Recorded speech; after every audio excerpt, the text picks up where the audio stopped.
சூர்யா வெற்றி கொண்டான் சார். வணக்கம். சூர்யா வெற்றி கொண்டான் சார். நான் ரொம்ப குறிப்பிட்டு சில விஷயங்களை மட்டும் நான் உங்ககிட்ட கேட்க விரும்புகிறேன். அதாவது தற்கொலைகள் குறித்த விவரங்களுக்குள்ள நான் போக விரும்பல. மற்றதை நான் சொல்லிடுறேன். 2020 இது வந்து கவர்னருடைய அஃபீஷியல் ஸ்டேட்மெண்ட் அப்படிங்கிறதுனால நாங்கள் உங்ககிட்ட இருந்து அதுக்குரிய பதிலை எதிர்பார்க்கிறோம். நீங்கள் 2024ஆம் ஆண்டில் பறிமுதல் செய்யப்பட்ட போதைப் பொருட்களை விட அதற்கு முந்தைய ஆண்டுகளில் பறிமுதல் செய்யப்பட்ட ரசாயன போதைப் பொருட்களை ஒப்பிட்டால் அவற்றின் அளவு 14 மடங்கு அதிகம் அப்படிங்கிறாரு தமிழ்நாட்டில். சரியா? இது பெரிய அளவில் இளைஞர்களுடைய உயிரை பலி வாங்குகிறது அப்படிங்கிறாரு. இரண்டாவது சார்ஜ் அவர் சொல்கிறது, அவர் சொல்லியிருக்கிறதுல இது 4வது சார்ஜ். நீங்கள் வந்து 2024ஆம் ஆண்டில் வந்து 56% அளவுக்கு போக்சோ பாலியல் வல்லுறவு வழக்குகள் தமிழ்நாட்டில் அதிகரித்திருக்கிறது. பெண்களுக்கு எதிரான குற்றங்கள் 33% மேலாக அதிகரித்திருக்கிறது. சார், இதெல்லாம் வந்து யாரோ ஒரு ரோட்டில் போகிற வர ஒரு தேர்ட் பர்சன் சொன்ன சார்ஜஸ் கிடையாது. இது ரெண்டாவது. அதில் அவர் சொல்லியிருக்கக்கூடிய இன்னொன்று, தமிழ்நாட்டில் பெண்கள் தொழில் முனைவோராகவும் லட்சியமிக்கவர்களாகவும் இருக்கிறார்கள். மாநில பல்கலைக்கழகங்களின் வேந்தராக அவர் தன்னைத்தானே சொல்லிக் கொள்கிறார். வேந்தராக கல்வியில் பெண்களுடைய எழுச்சியை நான் நேரடியாக பார்க்கிறேன். பெரும்பாலான பல்கலைக்கழகங்களில் தங்கப்பதக்கம் வாங்கக்கூடியவர்கள் ஆண்களை விட பெண்களே அதிகம். ஆனாலும் கூட இவர்கள் தங்களுடைய கனவுகளையும் தொழில் முயற்சிகளையும் தொடர தங்கள் வீடுகளை விட்டு வெளியே வர அச்சப்பட்டால் அது நமது எதிர்காலத்தின் மீது ஒரு இருண்ட நிழலை படரச் செய்துவிடும். பெண்களுக்கு எதிரான பாலியல் குற்றங்கள் மற்றும் வன்முறைகள் முன் எப்போதும் இல்லாத எண்ணிக்கை அதிகரிப்பு ஏற்றுக்கொள்ள முடியாதது அப்படிங்கிறார். இங்கே தமிழ்நாட்டில் இது நடக்குதுங்கிறார்.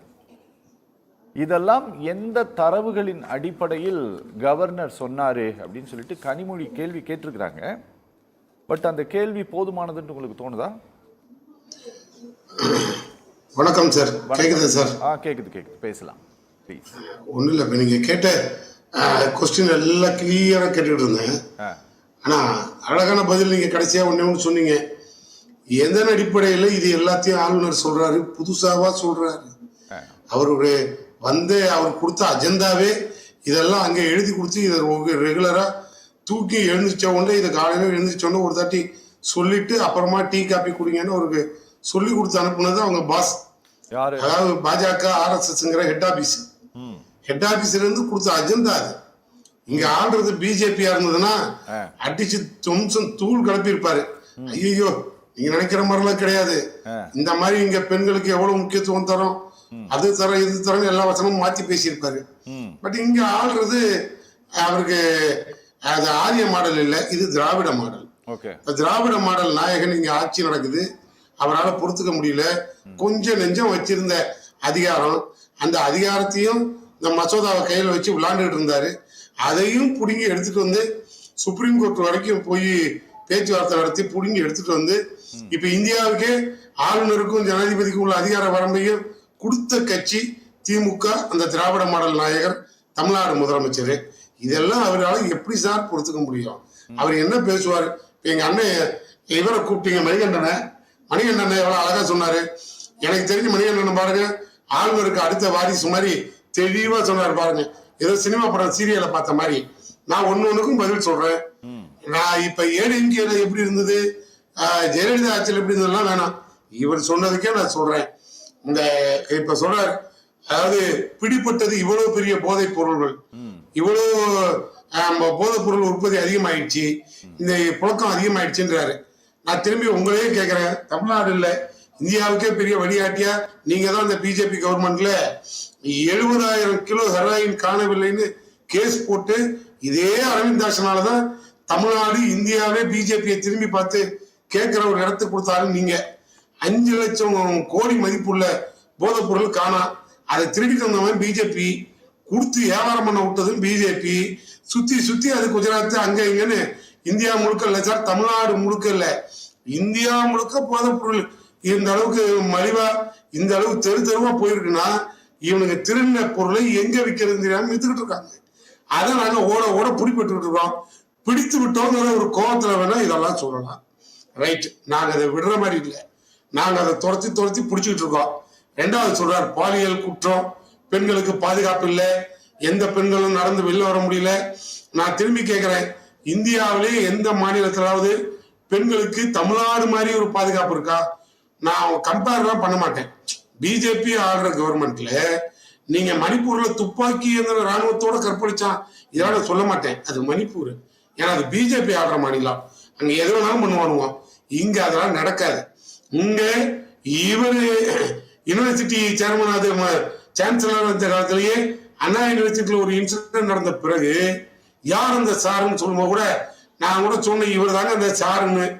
உடனே அந்த கேஸ்ல கூட நாங்க கண்டுபிடிச்சு 24 மணி நேரத்துல தீர்ப்பு கொடுத்தாலும் இந்தியாவிலேயே இன்னைக்கு இல்லாத ஒரு பெரிய சட்ட மாற்றத்தை கொண்டு வந்திருக்கோம்.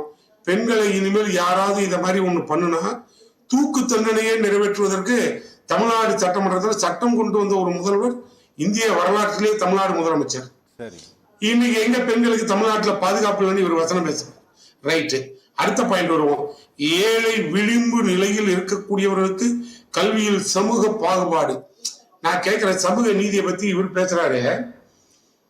சமூக நீதி தங்கும் விடுதிக்கு கூட அங்க ஜாதி பிரச்சனை வந்துடக்கூடாது, மொழி பிரச்சனை வந்துடக்கூடாதுன்னு சமூக நீதி தங்கும் விடுதின்னு அதை கூட ஒரு பேரு சமூக நீதியை கொண்டு வந்து நிலைநாட்டி அடுத்த தலைமுறை வரவங்க கூட சமூக நீதிக்கு அர்த்தத்தோட கண்டுபிடிச்சிட்டு வரட்டும்டா. அதனால தங்குற விடுதி கூட இனி சமூக நீதி தங்கும் விடுதின்னு பேர் மாத்தினார் பாருங்க தமிழ்நாடு முதலமைச்சர். இதெல்லாம் இவருக்கு ரொம்ப பிடிக்கல. காரணம் என்ன தெரியுமா உங்களுக்கு? உள்நோக்கம். அவரு வந்து பிஜேபியோட அஜெண்டா, அவரு பாஜகவோட பவர் ஏஜென்ட். அவர் என்ன நினைப்பாரு? இங்க நான் திரும்பி உங்கள்கிட்ட கேட்கிறேன் நியாயமா, இதை நீங்க மணிகண்டன் சாட்டை கூட கேட்டு சொல்லலாம். ஏன்னா ஒரு ஆளுநர் எப்படி இருக்கணும், என்னெல்லாம் செய்யணுங்கிற வரம்பெல்லாம் விட்டுருங்க. ஆளுநரே எங்களுக்கு பிடிக்கலங்கிறது வேணாம். இந்த ஆளுநர் பட்டியலினத்தை எங்க எடுத்தாலும் போய் பட்டியலின மக்களுக்கு பாதுகாப்பு இல்லை, பட்டியலின மக்களுக்கு இதே மாதிரி பிரச்சனை நடக்குது, ஒடுக்கப்பட்ட மக்கள். சார், ஒடுக்கப்பட்ட தாழ்த்தப்பட்ட பட்டியலினன்னு சொல்ற இந்த மக்களோட உரிமைக்காக ஆரம்பிக்கப்பட்ட கட்சி தான் சார் திராவிட மாடல் ஆட்சியும் திராவிட கட்சியுமே. நான் திரும்பி கேட்கிறேன், இவரை யார் சார் இங்க இருந்து காட்டுமன்னார் கூடி போய் 100 பட்டியலின இளைஞர்களை உட்கார வச்சு அந்த இளைஞர்களுக்கு நன்னன் விழான்னு நடத்தி 100 பேருக்கு குளிப்பாட்டி உட்கார வச்சு ஒரு பூநூலை போட்டு விட்டு இனிமே இவர்கள் தூய்மை ஆகிவிட்டார்கள் அப்படின்னு இவர் ஆளுநர் ஒரு விழா நடத்தினாரே சார். இத ஜாதி வெறியில சிக்கிக்காம இவர்கிட்ட இருந்து நாங்க வர்ற அதிகாரிகளை காப்பாத்துறதே எங்களுக்கு பெரும்பாடு சார். ஒரு IAS IPS படிச்சுட்டு ட்ரைனிங் முடிச்சுட்டு வர்றவங்களை கூப்பிட்டு ஆளுநர் மாலையில உட்கார வச்சு மத போதகர் மாதிரி கிளாஸ் எடுக்கிறார். உங்களுக்கு எல்லாம் CM பேச்ச கேட்க கூடாது, மந்திரிக பேச்ச கேட்க கூடாது, ஸ்டேட்ல இருக்க யார் பேச்சும் கேட்க கூடாது. பிரைம் மினிஸ்டர் சென்ட்ரல் கவர்மெண்ட் தான் உங்களுக்கு எல்லாம். அதனால இதெல்லாம் நீங்க மறந்துடாம இங்க ஒரு மதம் சார்ந்துதான் இந்த நாடு வழி நடத்தணும். மத சார்பின்மைங்கிற வரியை நீங்க மறந்துடணும். ஏன்னா மத சார்பின்மைங்கிற வரி இவருக்கு பிடிக்காதான். என்ன சார் ஆச்சு? ஒரு ஆளுநருக்கும் மதத்துக்கும் என்ன சார் பிரச்சனை? இவர் யாரு? ஏசி எங்க பிறந்தாருன்னு ஆராய்ச்சி பண்ண சொன்னது? கிபி யாரு, கிமு யாரு, இல்ல தமிழ் மொழி எப்படி வந்தது, வெள்ளக்காரன் எதை விட்டுட்டு போனா, வெள்ளக்காரன் எதை சொல்லி கொடுத்துட்டு போனா, இதெல்லாம் இவரோட வேலையா சார்? இதெல்லாம் யாராவது கேட்க முடியுமா? முன்னாள் மணிகண்டன் சாரை கேட்டீங்க, ஆளுநர் இது மாதிரிலாம் பேசியிருக்காருன்னு தமிழ்நாட்டோட மான மரியாதை எல்லாத்தையும் கப்பல் ஏத்துற மாதிரி மல்லாக்கப்படுத்திட்டு ஒரு ஆளுநரை எச்சி துப்புறாரு. அதை தட்டி கேட்கிற பெருமையும் புகழும் திராவிட கட்சியான திமுகவுக்கு உண்டு, அண்ணா திமுகவுக்கு உண்டு. ஆளுநருக்கு அண்ணா திமுகவுக்கு ஆளுநர் வந்து இதே எடப்பாடி இருக்கும்போது அதிகாரத்தோட தலையிடுறாங்கன்னு சொல்லி கூட திமுக தலைவர் தான் சார் போராடினாரு.